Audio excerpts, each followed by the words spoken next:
Hello, genius. Welcome to the beach. My name is CJ, and I have the ability to soak up information like a sponge.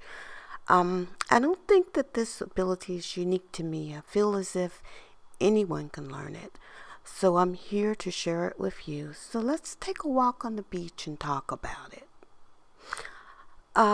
So why should you want to learn to soak up information like a sponge? Well, primarily because we live in the information age, and your ideas and your ability to articulate them and execute them can change your life. A while back, I had a job at a certain agency where basically we sat around waiting for something to happen. If nothing malfunctioned, then most days we were just well paid for sitting around. My supervisor always told us that we were paid for what we know that rather than what we do. And that statement is more relevant today than it was at that time. We are in the information age. The future is now. More of us are beginning to be paid for what we know and the value of what we add to others. During this time in history, we're getting a kick in the pants that's forcing us to reconsider what we think of as work. Your ideas and critical thinking may mean the difference between just getting by, making a living, and or thriving. The choice is up to you. So if you decide to take this 10 minutes a day challenge over the next year, I hope you feel you have the right to own your words and to use them properly so that you won't interfere with the rights of others. I want you to be able to speak with authority and confidence while respecting the voice of others and caring for your brain as your most important tool. The following are a few of the ways that can help you along the journey.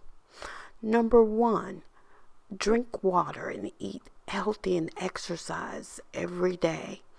You may ask, what does drinking water and healthy eating have to do with becoming smarter? The answer is everything. There's the adage, you are what you eat.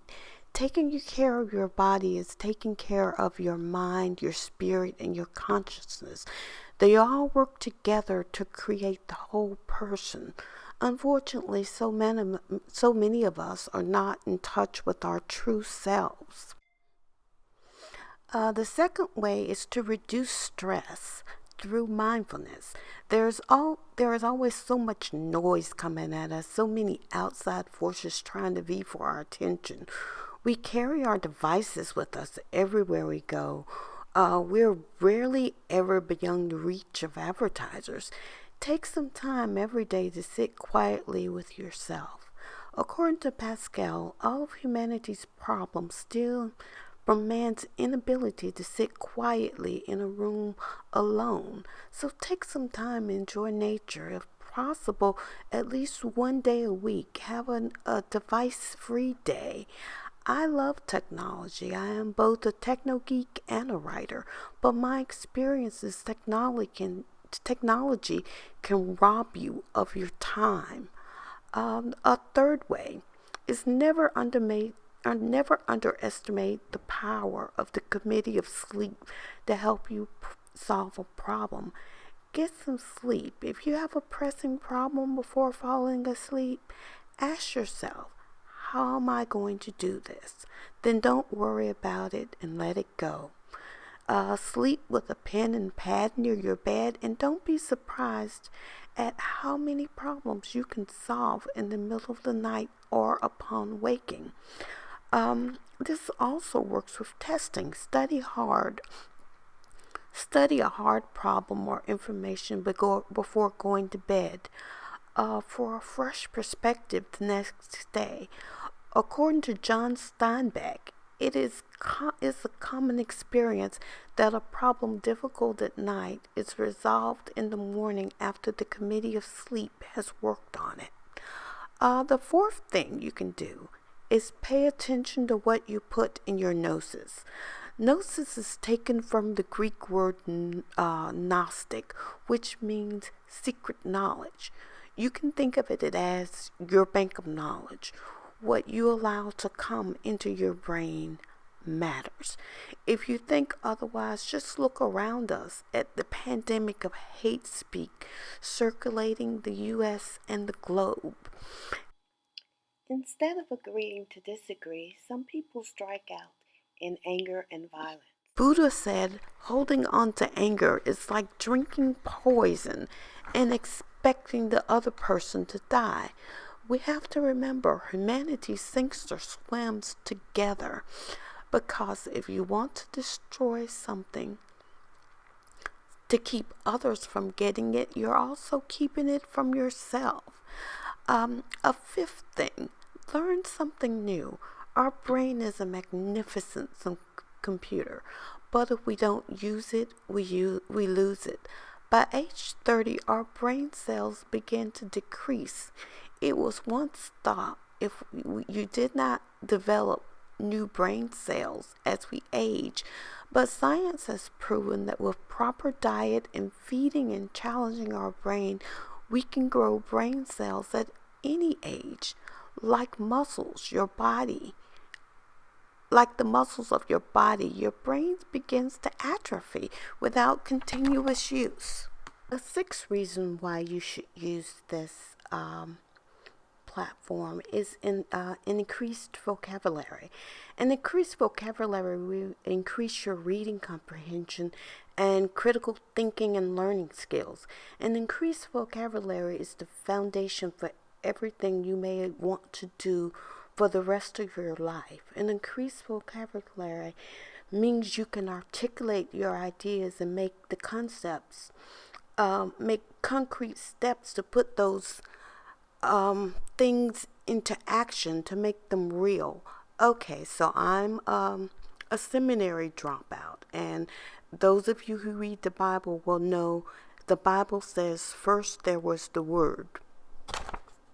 So to create anything in your life, it starts with words.